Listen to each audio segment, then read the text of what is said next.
Hi students, today we will see how to find the domain of a function. You might have thinking that there exist lakhs of or even crores of videos based upon this one. Then why am I again making such video?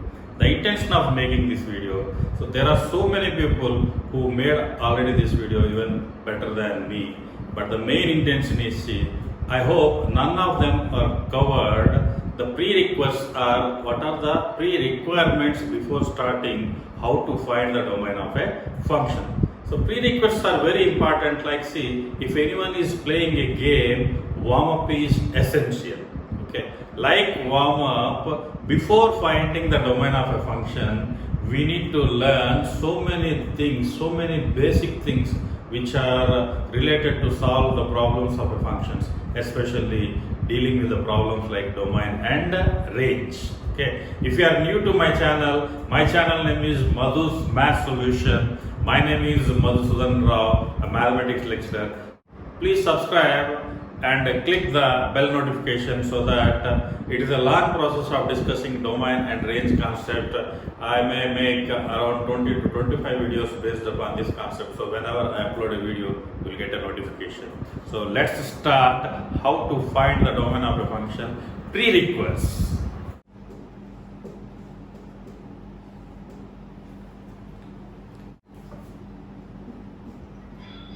Square root is always positive.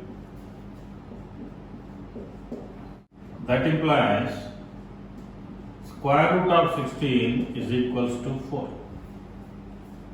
Square root of any number, if you take, square root of any number is always positive. But if you have something like this, x square is equals to 16, then x value will be either plus 4 or minus 4. You need to observe the difference between these two notations. Square root of 16 will be always 4, but if you have x square equals to 16, x value will be plus or minus 4. The reason behind that one is x square equals to 16 can be written as x square minus 16 equals to 0. That can be written as x plus 4 into x minus 4 equals to 0. So from this we will get either x equals to 4 or x equals to minus 4. So that's why whenever if you have square of a number means there exists two possibilities, but square root of a number is always positive. So like this. Square root of f of x exists only if f of x is positive or 0. That means square root of f of x means any function. Square root of any function exists only if that function is either positive or negative. This simply we can write f of x is greater than or equals to 0. Square root of any function exists only if that function is either positive or 0. Otherwise there is no any meaning for that one. That means if you have something like this time, square root of x minus 5 exists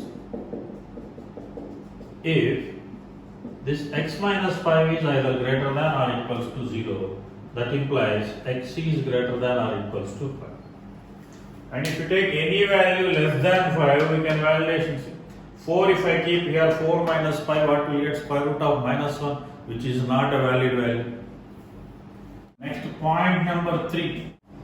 Even power of the functions, that is f of x whole square, f of x whole power 4, f of x whole power 6, and so on, are always positive or 0. Like example, simple one I will take x square, x power 4, x power 6, and so on. If you take even powers, their results will be always positive or 0.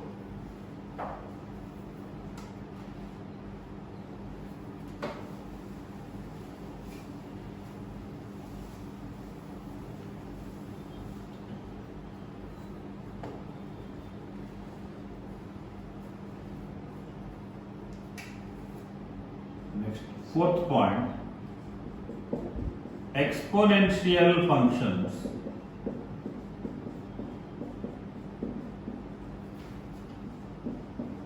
are always positive.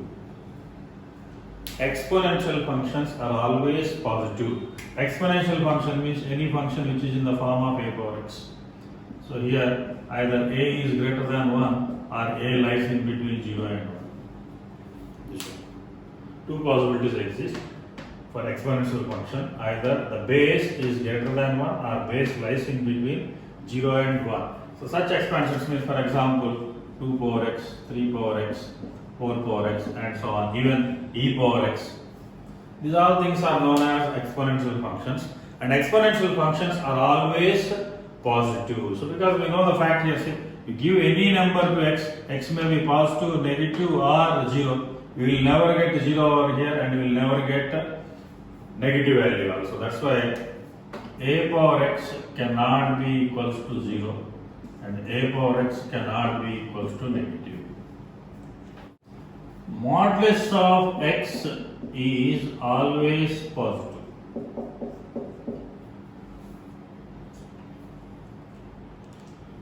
So not only mod x, in fact modulus of any function is always positive, equals to 0.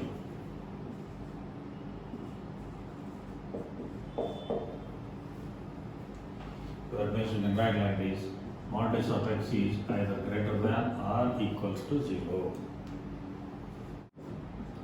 If sum of two or more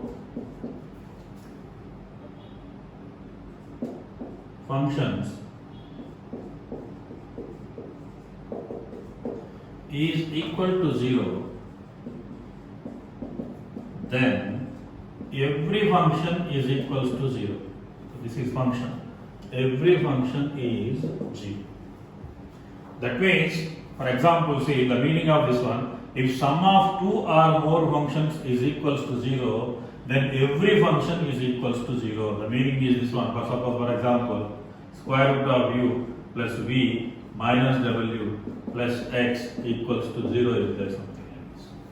Now, sum of all is equals to 0 means there exists a possibility that u equals to 0, v equals to 0, w equals to 0. Everything is equals to 0.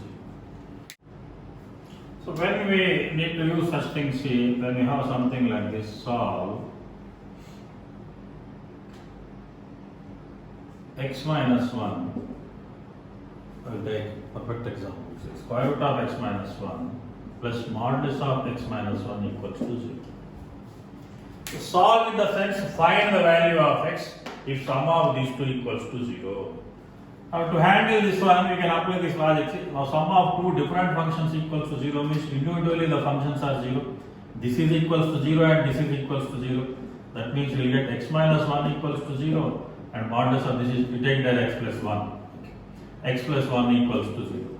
From this what we will get? X equals to 1, and from this we will get x equals to minus 1. X equals to 1, x equals to minus 1. Same value for the function, not possible here. That indicates that there is no value of x exists such that sum of these two equals to 0. Because if you put x equals to 1, only this part will become 0, but this part is 2. And if you put x equals to minus 1, so this part will be 0, and here this part, no meaning for this one. If you have some statement like this, 5 greater than 3, so the statement is true. And if you have something like this, 5 greater than or equals to 3, then also the statement is true. 5 greater than or equals to 5, then also the statement is true. So this point is very interesting. See? 5 greater than 3, so that is absolute, so we can write it as true.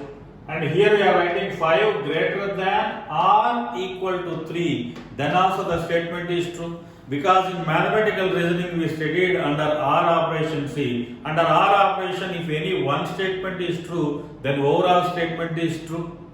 So here 5 greater than 3 is true, 5 equals to 3 is false, but true or false always the gives true. So if you want, I will recall this thing. See, in mathematical logic, the OR operation we saw, when you are applying OR operation between the elements, two proportions P and Q. So P or Q. So you just recall that one. See, true means you will get true. True false means we will get true, and false true means we will get true. False false, then only we will get false. So based upon this logic here, 5 greater than or equals to 3, it contains two statements. One is 5 greater than 3, which is true. 5 equals to 3, which is false. But true false means the result is what? True. That's why we can consider the statement as true. Very useful while solving objective type questions.